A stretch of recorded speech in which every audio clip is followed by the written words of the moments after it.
Assalamualaikum warahmatullahi wabarakatuh. Saya Asriwati, calon guru penggerak angkatan 10 dari Kabupaten Buatan Singingi. Bapak Ibu guru hebat, hari ini kami melaksanakan tugas demonstrasi kontekstual modul 3.1 bersama Bapak Kepala Sekolah kami, Bapak Suhaimi ST MPD. Apa kabar Bapak? Alhamdulillah baik Bu. Baik Bapak, kita langsung saja. Menurut Bapak, selama ini bagaimana Bapak dapat mengidentifikasi kasus-kasus yang merupakan dilema ITK atau rujukan moral di sekolah kita, Pak? Oh gitu, jadi etika ya Bu. Ya biasanya memang ini sering terjadi di sekolah kita untuk mengambil sebuah keputusan yang sama-sama tingkat kebenarannya itu memiliki rating yang sama gitu. Tetapi tentu kebijakan harus kita ambil di sana. Salah satunya tentu kita harus melakukan pertimbangan-pertimbangan. Ya pertimbangannya aja bisa kita lakukan karena sebagai kepala sekolah tentunya tidak bisa mengambil keputusan itu secara spontanitas kalau kasusnya permasalahannya itu menyangkut tentang kebaikan bersama di sekolah. Mungkin itu yang bisa dilakukan terutama sekali untuk mengambil kebijakan itu kepala sekolah tentunya melihat dulu rating dari permasalahannya. Biasanya saya memanggil para wakil kepala sekolah untuk memberikan masukan-masukan tentang kasus yang mungkin untuk mendapatkan pertimbangan teknis pada mereka. Jadi kalau ada kasus seperti itu ya, jadi Bapak membutuhkan pertimbangan-pertimbangan keputusan yang Bapak ambil ya Pak ya. Ya.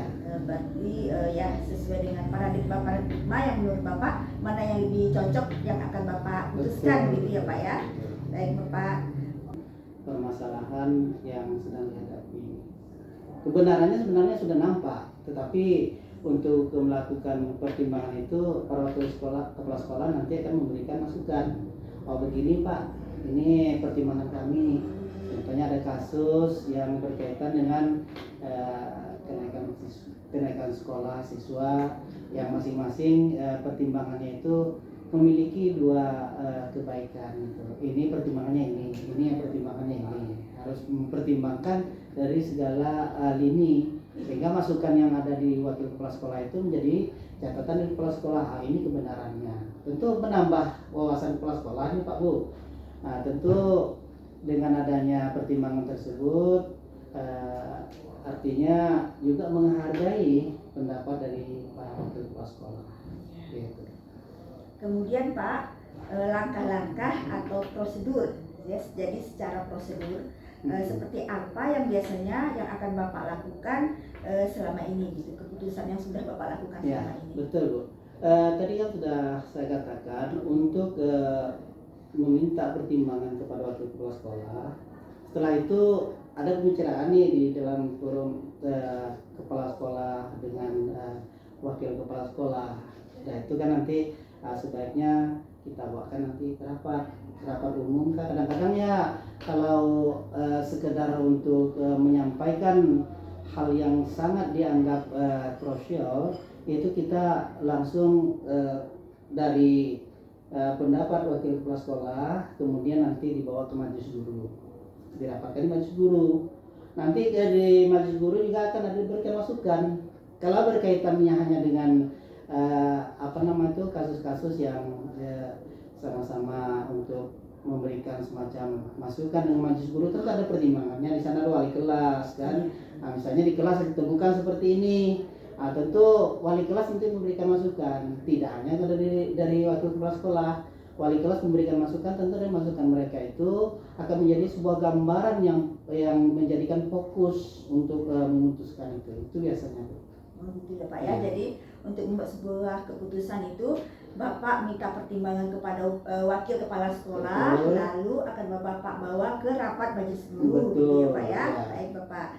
Kemudian hal-hal apa saja yang selama ini yang Bapak anggap paling efektif ini Pak dalam mengambil sebuah keputusan, khususnya pada kasus dilema ITK ini Pak?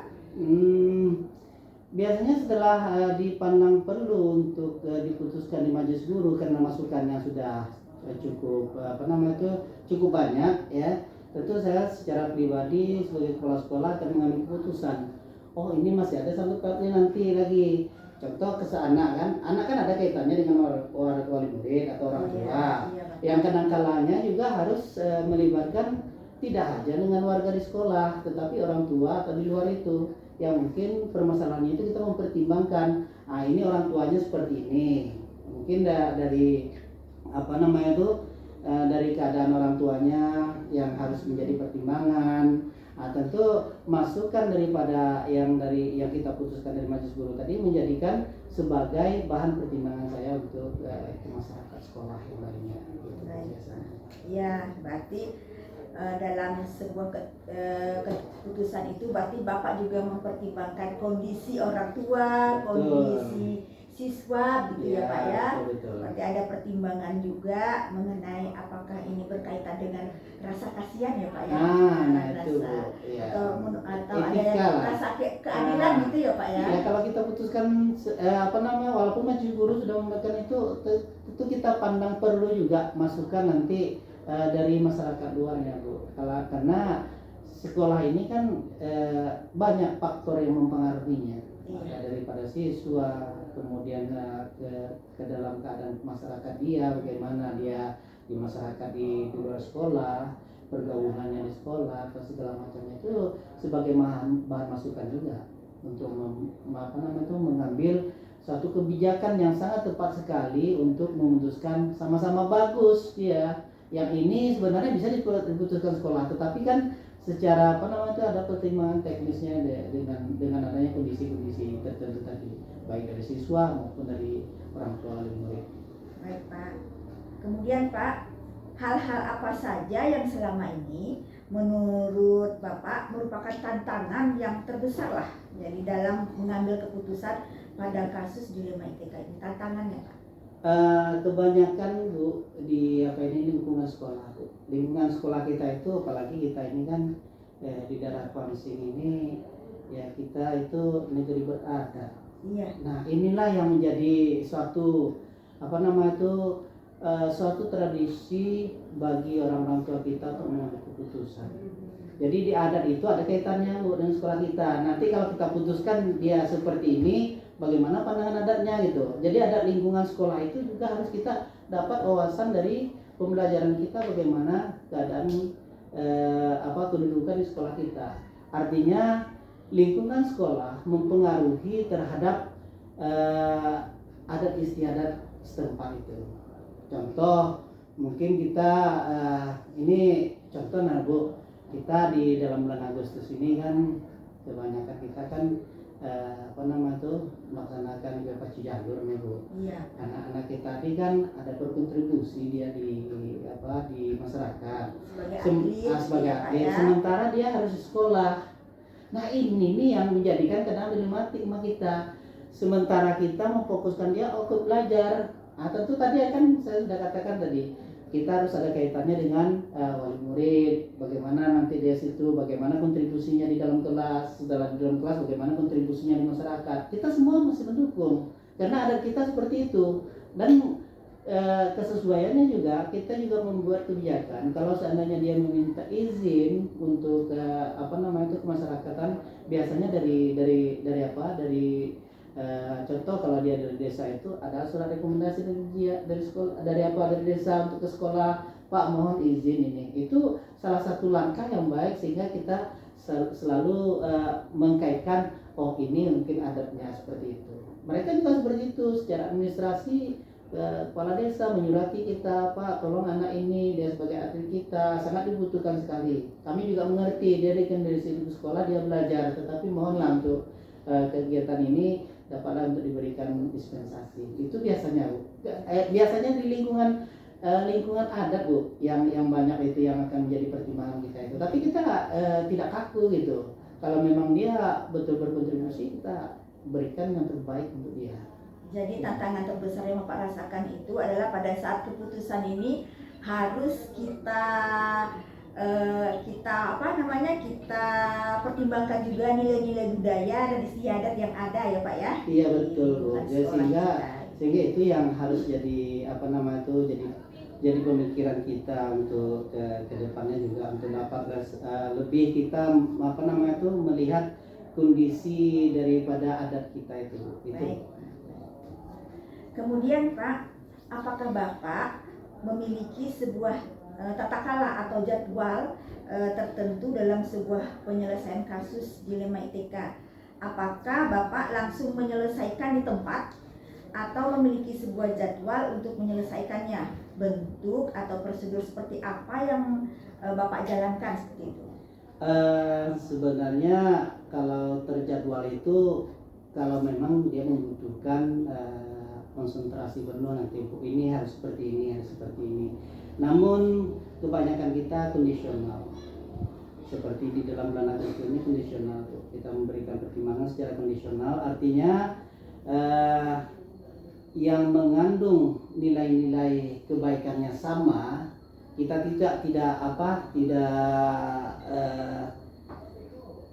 tidak kaku begitu. Jadi kita tidak menjadwalkan harus begini, tidak. Tetapi kita misalnya tidak akan bisa kita selesaikan dalam waktu yang kita juga bisa membuat jadwalnya, tetapi kondisional tadi lah. Kalau kita misalnya hari ini tidak bisa selesaikan, mungkin besok pagi hari ini kita ada kegiatan yang lain ini yang menguras waktu, juga bisa terjadwal. Tetapi kebanyakan kita itu kondisional aja. Oh gitu Ya, karena dia tidak berat itu kan. Kalau permasalahan berat tentu kita harus banyak pertimbangannya. Tergantung kasus ya Pak Iya, ya. tergantung kasus. Apalagi kalau kasus ITK ini kan ya rada-rada gimana lah gitu kan. Bisa lah kita atasi dengan kita rapatkan dengan wakil kepala sekolah, kemudian kita bawa ke majelis guru, setelah majelis guru baru kita putuskan gitu. Baik Pak. Kemudian Pak, adakah seseorang atau faktor-faktor apa yang selama ini mempermudah atau membantu Bapak dalam pengambilan keputusan?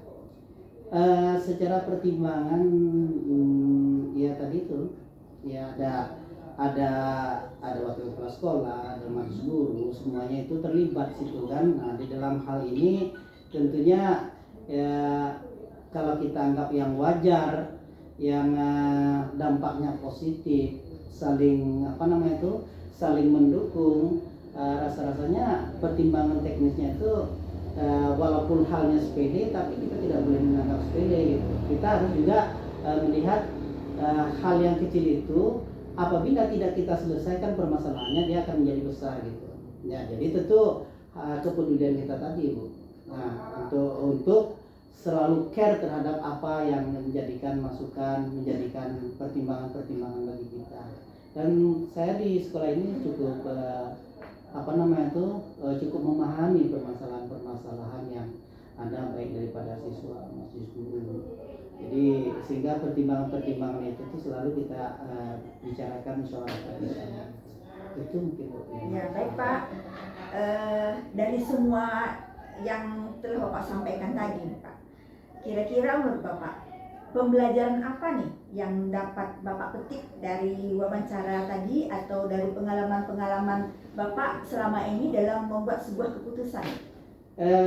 Good government is a good team. Sebuah pemerintahan itu bagus kalau dia menata dengan tim. Jadi teamwork itu harus selalu terbangun Bu. Kalau teamwork itu terbangun dengan baik, permasalahan kecil tidak akan pernah menjadi besar. Permasalahan besar tidak akan menjadikan lebih berkembang dia kalau semua saling mendukung. Artinya adalah teamwork tadi. Mungkin itu. Ya baik. Berarti ada satu hal yang saya dapat petik dari sini, bahwa dari wawancara ini saya dapat dua ilmu. Berarti dalam membuat sebuah keputusan itu diperlukan sebuah tim dan perlu kerjasama yang solid. Betul. Dan tentu saja ada kolaborasinya ya Pak ya, antara kepala sekolah dengan majelis guru dan juga orang tua ya Pak ya.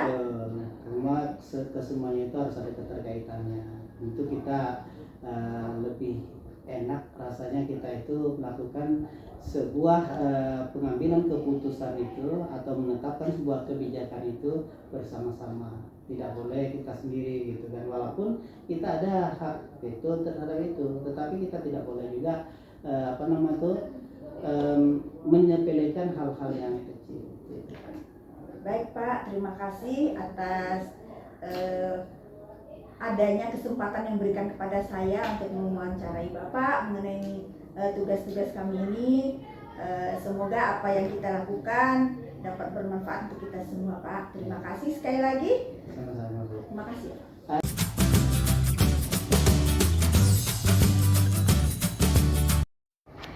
Assalamualaikum warahmatullahi wabarakatuh.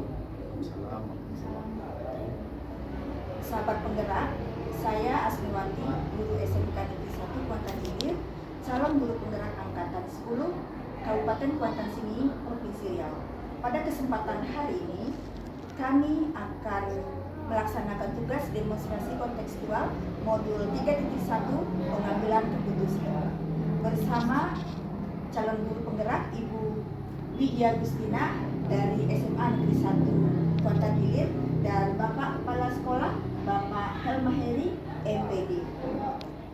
Baik Bapak, terima kasih Bapak sudah memberikan kesempatan kepada kami untuk meluangkan waktu dan bersedia memberikan jawaban terhadap tugas yang akan kami kerjakan dan akan kami. Baik Bapak, dalam kasus hari ini permasalahan kita adalah mengenai tentang kasus-kasus dalam pengambilan keputusan tentang dilema etika Bapak. Nah, nanti akan ada beberapa pertanyaan yang akan kami ajukan kepada Bapak. Untuk itu kita langsung saja ya Pak ya. Dalam menghadapi dilema etika di sekolah ini Pak, selama ini bagaimana Bapak dapat mengidentifikasi kasus-kasus yang merupakan dilema etika atau rujukan moral Bapak? Terima kasih Bu Asmi. Pertama kami dari SMA Negeri 1 Kuantan Hilir ucapkan terima kasih kepada Ibu calon guru penggerak yang hebat-hebat ini. Mudah-mudahan program yang diikuti dapat diselesaikan dengan baik, nantinya dapat meningkatkan kualitas kita sebagai pendidik. Baiklah, sesuai apa yang Ibu tanyakan tadi, masalah apa tadi Bu? Dilema etika dan bagaimana Bapak cara mengidentifikasi. Kita tahu dilema etika dan apa tadi rujukan moral itu dalam terapannya kita menemukan dua hal yang berbeda ya. Yang pertama, dilema etika kita di situ kita tentu memutuskan mana yang kita pilih di antara dua hal yang secara etika dia benar ya. Tapi kita harus pilih. Kemudian kalau rujukan moral dia situ sudah ada benar salahnya gitu ya. Jadi secara moral dia salah ya, sudah bisa kita jadi dari pengertian itu bisa kita melihat, kita mengidentifikasi bahwa sebuah kasus yang kalau kita pertimbangkan apapun yang kita ambil dia sebetulnya benar, tetapi kita butuh sesuatu yang diputuskan, itu jelas dia namanya dilema etika. Saya agak sering lupa namanya Bu. Kalau dia kasus itu ada benar salahnya, ya itu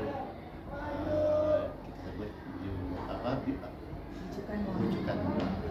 Jadi kalau cara mengidentifikasinya ya kita lihat kasusnya saja seperti itu. Ya, jadi tidak ada mungkin kita punya trik khusus ini gitu ya. Baik Pak. Ya.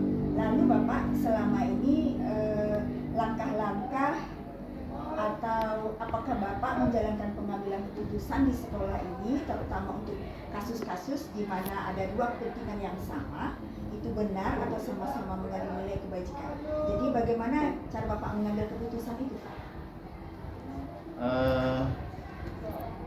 Kalau kita mendapatkan kasus seperti itu, misalnya yang kalau di SMA kita ini yang sering kita temukan itu mungkin kasus penegakan disiplin gitu ya. Secara disiplin kita punya aturan, kemudian aturan itu kalau kita laksanakan mungkin akan merugikan anak itu, padahal ada pertimbangan lain lagi, mungkin secara etikanya beliau itu bisa dipertimbangkan. Jadi kalau pertimbangan yang terakhir kita ambil ya benar kan begitu menurut etikanya. Kalau pertimbangan pertama yang kita ambil dia juga benar. Nah, jadi ya, untuk mengambil keputusan seperti itu tentu yang pertama kita diskusikan dulu dengan sejawat kita, mungkin wakil kepala sekolah seperti itu kan. Kemudian kita ambil untung ruginya terhadap anak itu, terhadap sekolah, mana yang lebih banyak untungnya, mana mungkin ada mudaratnya, itu yang kita tinggalkan. Jadi itu sebenarnya ya seperti itu. Berdasarkan hasil keputusan yang kita bersama ya Pak ya, kita dalam membantu.